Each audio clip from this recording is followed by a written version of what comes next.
Welcome sa Tagalog Horoscope, ang iyong gabay sa pang-araw-araw na buhay.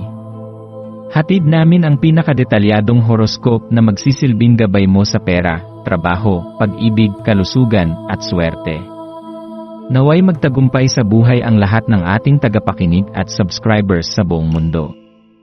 Maraming salamat sa pag-subscribe at tanggapin ang siksik, liglig, at umaapaw na biyayang hatid ng Tagalog Horoscope. Ito ang iyong pang-araw-araw na horoscope para sa Capricorn para sa Abril 11, 2025. Sa araw na ito ng Abril 11, maaaring mapansin mong unti-unting lumilitaw ang iyong sariling mga pangangailangan sa gitna ng patuloy at tila walang katapusang paghabol sa pagiging produktibo. Bilang isang Capricorn, likas sa iyo ang pagiging masigasig, responsable, at matatag sa lahat ng bagay na iyong ginagawa. Subalit ngayon, tila inaanyayahan ka ng universo na yakapin ang isang kakaibang enerhiya, isang uri ng enerhiya na hindi nakabase sa paggawa, kundi sa pagpapahinga, pagninilay, at muling pagkilala sa sarili. Sa gitna ng iyong mga tungkulin at layunin, mahalagang mapagtanto mo na ikaw ay isang nilalang na may damdamin, may pangangailangan sa emosyonal na katiwasayan, at may karapatang maramdaman ang kagaanan ng loob. Huwag kang matakot na bumagal, huminga ng malalim, at makinig sa tahimik na tinig ng iyong puso. Sa pagdaan ng araw, inaanyayahan kang magnilay tungkol sa kahulugan ng kagandahan at glamour, hindi lang sa panlabas, kundi sa mas malalim na antas. Ano ba ang nagbibigay liwanag sa iyong isipan? Ano ba ang nagpapasaya sa iyong puso? Maaaring ito ay isang simpleng sinag ng araw na tumatama sa iyong bintana, o isang alaalang muling bumisita sa iyo, habang nakikinig ka sa isang pamilyar na musika. Ang pagyakap sa ganitong uri ng kislap ay maaaring magbigay liwanag sa iyong landas, lalo na kung nakakaramdam ka ng pagkalito o pagkalugmok. Kapag pinahintulutan mong tanggapin ang ganitong kagandahan, natututo kang bumalik sa iyong sarili, sa iyong pinagmulan, at sa iyong layunin. Ang pangangailangang makahanap ng balanse sa buhay ay isa rin sa mga pangunahing tema ngayon. Habang hinahanap mo ang katuwiran at kaayusan sa iyong mga gawain, mas nararapat ding pakinggan mo ang mga mensaheng nanggagaling sa mga hindi mo inaasahang pinagmumulan. Maaaring ito ay mula sa isang payak na pag-uusap, sa isang lumang alaala, o maging sa iyong panaginip na tila puno ng simbolismo.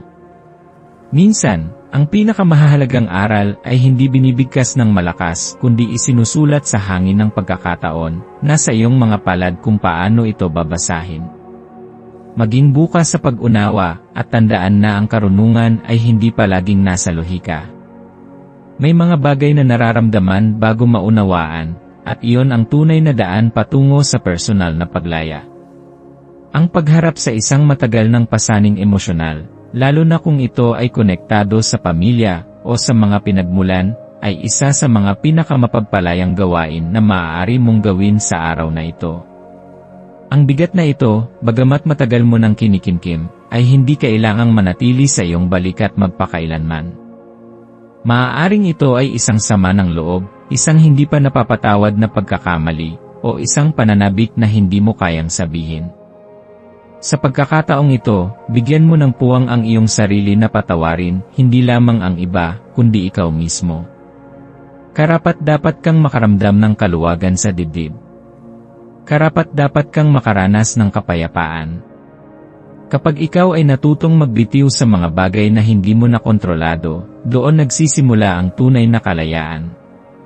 Ang pagsasagawa ng mga simpleng aktibidad na nagpapasaya sa iyo ay hindi lamang luho, ito ay isang espiritual na gawain. Maaaring ito ay ang pagpili ng damit na nagpaparamdam sa iyo ng kagandahan, ang pag-aayos ng iyong sarili hindi dahil sa tingin ng iba kundi dahil nais mong parangalan ang iyong sariling anyo. Maaari rin itong mga hulugan ng pag-upo sa ilalim ng puno, pag-inom ng paborito mong inumin, o paglalakad sa lugar na nagbibigay ng kapayapaan sa iyong kaluluwa. Ang mga simpleng galaw na ito ay may kapangyarihang baguhin ang daloy ng iyong enerhiya. Kapag pinili mong pakinggan ang panloob mong tinig at pahalagahan ang sarili mong saya, mas nagiging matibay ang pundasyon ng iyong tiwala sa sarili.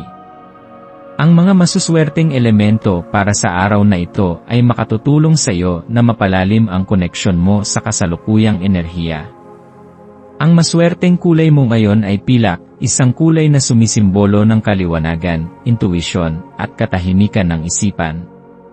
Ang maswerteng bilang mo ay 5, 7, at 11, mga bilang na kumakatawan sa espiritual na paglago, introspeksyon, at makabuluhang pagbabago. Ang maswerteng gawain mo ay ang paggawa ng isang bagay para lamang sa iyong sarili, walang hinihintay na kapalit, walang gustong patunayan, kundi isang payak na pagyakap sa sarili mong halaga. Sa pagtatapos ng araw, yakapin mo ang katotohanang ang buhay ay hindi palaging tungkol sa tagumpay, sa resulta, o sa pagiging abala. Minsan, ang pinakamalalalim na tagumpay ay ang mga natamo mo sa katahimikan, sa mga sandaling natutunan mong pakinggan ang sarili, patawarin ang nakaraan, at yakapin ang kasalukuyan. Sa pagbitiw mo sa bigat ng kahapon at sa pagbubukas mo sa liwanag ng ngayon, ikaw ay unti-unting tumatahak patungo sa isang bagong antas ng katahimikan at kasaganahan. Sa huli, tandaan mong ikaw ay nilikha hindi lamang upang gumawa, kundi upang maramdaman, magmahal, at mabuhay ng buo. Huwag kang matakot na damhin ang sarili mong pangangailangan, dahil ang pag-aalaga sa sarili ay hindi kawalan ng disiplina, ito ay tanda ng karunungan. Kapag minahal mo ang iyong sarili ng buo, doon magsisimula ang mas masigla, mas magaan, at mas makahulugang bukas. Patuloy kang lumalago, at ang bawat araw ay isa na namang hakbang patungo sa mas maliwanag na ikaw.